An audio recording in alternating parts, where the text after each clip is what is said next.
Okay, let's do this division.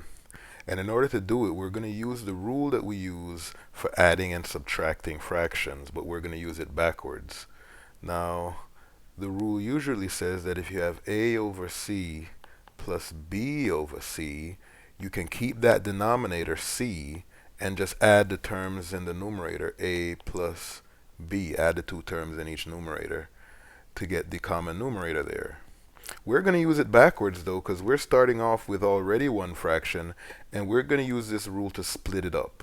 So basically what this rule says is that for these three terms on top, I can actually individually divide each of those terms by this denominator. So I'll have 28 c to the fifth y to the fifth over negative 7 c squared y cubed.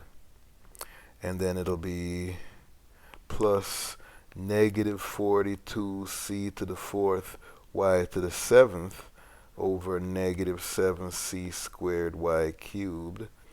And then it would be plus negative 56 c to the 10th y to the ninth divided by negative 7 c squared y cubed.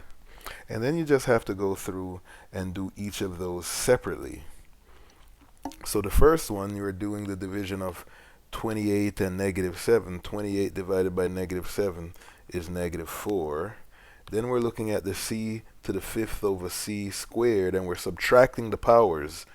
So 5 minus 2 would give me c to the third.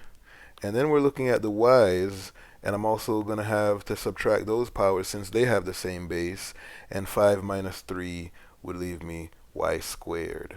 So that's the first term. The second term is a negative divided by a negative, which should remain a plus, a positive. And then let's see, 7 goes into 42 6 times. Then I have here c to the fourth divided by c squared, and once again I subtract the exponents and I get c squared. And I have y to the seventh divided by y to the third, which is going to lead me to y to the 7 minus 3, or y to the fourth.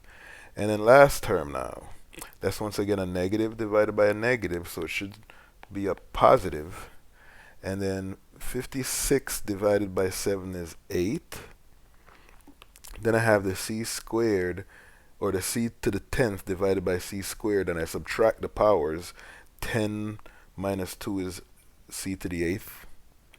And then the last thing now is this y to the ninth and y cubed, and I just subtract those powers and I get y to the 9 minus 3 is y to the 6th.